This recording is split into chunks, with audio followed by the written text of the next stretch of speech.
لم يكن يسمح للمرأة الأممية بأن ترضع طفلا يهوديا إلا بحضور اليهود. المرأة ما اتكبست، عارف اتكبست يعني ايه؟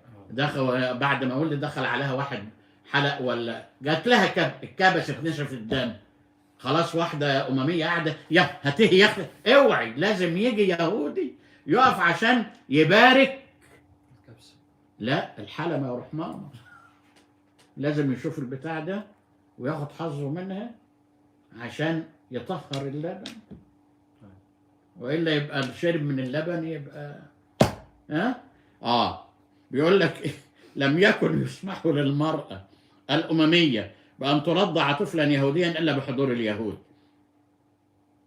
وحتى مع حضوره يقول لك يخشى أن تسمم الطفل لأنه ما عرفش ياخد راحته معاه، ولازم ياخد راحته مع الأم عشان ينظف اللبن من جوه، فلازم اللبن من بره يخش على